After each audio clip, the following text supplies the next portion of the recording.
Hello, everyone. Welcome back to Journey to Wisdom and Wealth. My name is Tara. If you're new, welcome.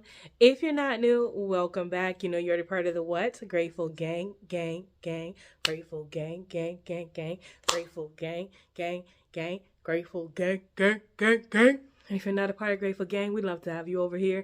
It is free 99. It costs you nothing. Zip, zilch, zero, nada. Cost you nothing, homie. Just go ahead and hit the subscribe button. Okay, I would love that. Over here we do hybrid budgeting.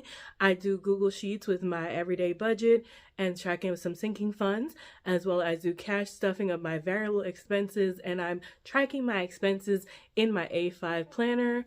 One of the reasons I'm tracking very seriously this year is because I am doing a low buy year, and that is what this video is about. So I've done a low buy year video, which will be linked up above for you on, also in the description bar, in the description box, if you'd like to visit that video. It's a little bit longer, but I'm going to try and do a video that is about 10-15 minutes to be a quick reference guide to anyone who wants to do this with me, and also for myself to review back to what I said I wasn't going to do, although I've also will be writing this down in my A5 planner. There is a difference, you guys, between a low buy year and a no buy year. I want to start off there. I am not doing a no buy year. There will be no restricted kind of living for me. I think if you want to do that, that's amazing. It's not for me. And maybe one year I will try that. But for me and my house right now, I'm on a low buy year, which means I can buy pretty much anything. Except what I've done is looked at how I spent my money in 2023 and before, and what I'm spending too much on that I'm uncomfortable with. A low buy year will be different for everyone. Whether you spend a lot on clothing, food, makeup, pet stuff, budgeting stuff, planner stuff, you have to decide what you're limiting and what you're not. So with all that being said, I hope that was an understanding. A low buy year does not stop you from buying things. It just limits in certain categories what you're allowing yourself to buy, and it's very individualized. So of course, y'all know I got a little list here for myself so we can go through the things. Let's start off with things that are okay for me personally to buy. That was going to be gifts and giving.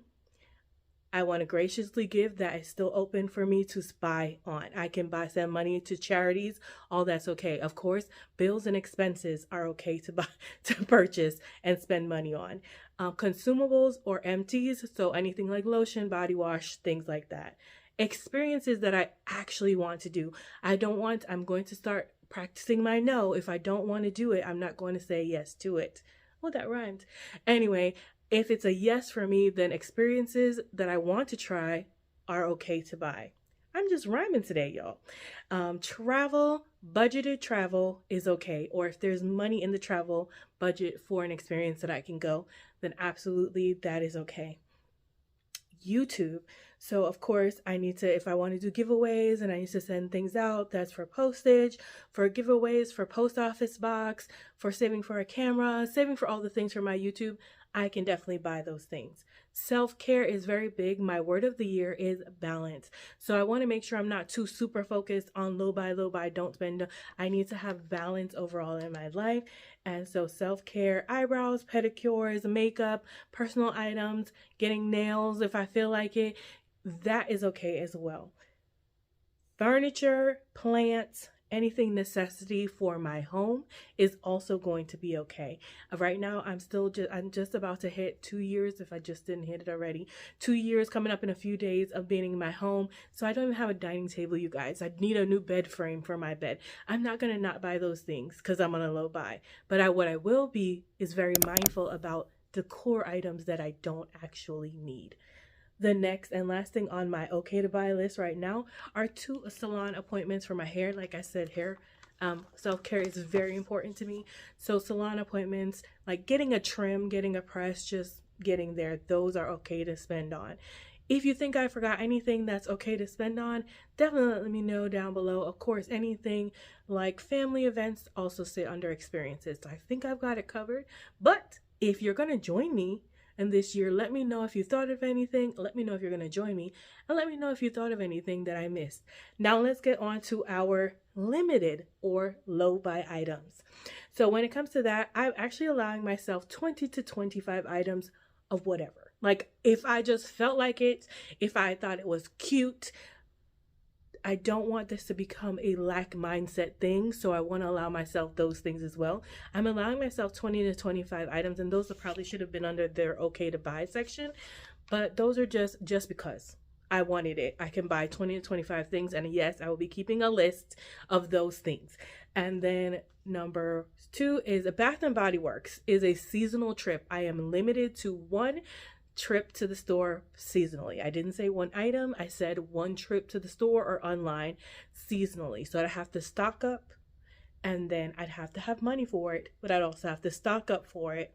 It cannot go on the card and then pay it back later. I had to have the money for it saved. If I did not save the money, I should not be buying it. Number 3, I'm not counting. Planner subscription is okay quarterly. I'm allowed to sign up for a planner subscription quarterly if I choose, as long as I have the money saved for it.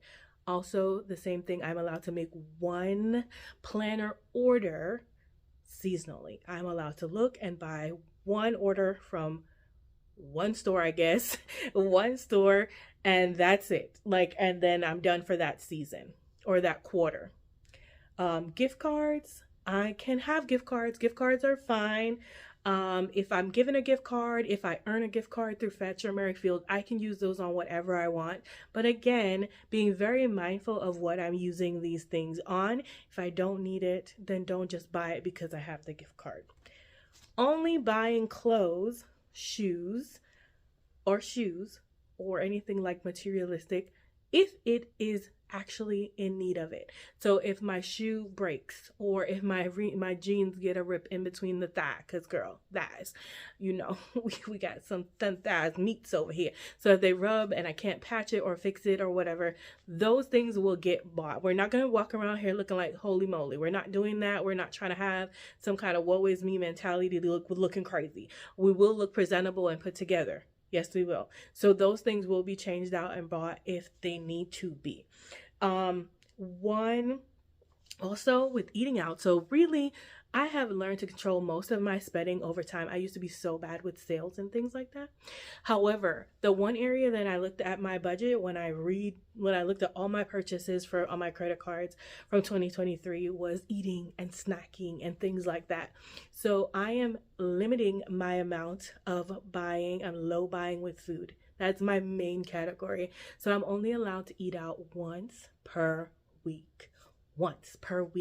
Unless there is an event like a holiday or a family gathering that falls on that week. If I'm able to switch it out, and then that would be my one. But if there's one of those and then my eat out day, or 2 of those in a week, I'm not going to limit my life to enjoy my family and friends to that. But for the majority of the time, 1 eat out day per week. And those are my low buy categories and my you're okay to buy this sis categories. So my ins and my outs, my lows and my highs, my limits and my unlimited, whatever you want to call them. If you're interested in doing a low buy year with me, let me know what some of your limits will be on. What do you spend the most of money on that you'd like to go ahead and reduce some? If you feel like your spending is amazing, or you don't care how much you spend on whatever, that is up to you, girl. I don't care, boy. I don't care. Do what is best for you. Like I always say, budgeting is like a fingerprint. It is personal. Okay. So for me, I wanted to try this low buy year. And now at the beginning of it, I was very triggered. I was like, oh my God, I gotta buy everything. I wasn't even buying things that were okay to buy on my list. It was ridiculous. However, as I got into the new year, I've just settled in. I'm good right now. Now, I don't know if it's like January, good vibes, positive vibes feeling why I'm like this, but I feel okay. I bought my 1 eat out meal. It actually lasted me 2 days. I was really good. So if you're doing a low buy, I hope you're doing well. If you're doing a no spend, I hope you're doing well. Let me know how you're doing on whatever you're doing. Down in the comments, let me know if you're going to join me on a low buy and what you will be limiting this year. Let me know how your no spend January is going if you're doing that, or your low spend January if you're doing that. All right, guys, thank you so much for watching. I hope this shorter video helped you see what I'm buying and not buying, and it'll be a reference point for me as well. Remember, if you like this video, don't forget to hit the subscribe button. Don't forget to give it a thumbs up. And don't forget to hit the notification bell so you don't miss any videos that I drop. All right, guys. Thanks so much for watching. Remember, in order to be great, you have to be grateful. And I'm super duper grateful for you. Have a wonderful, blessed day. It's faith over fear this year, but not just this year, but what? Forever, forever, ever, forever, ever, a, ever, forever, ever, forever, ever, a. Bye. Jazz hands. Love you, mean it, boy.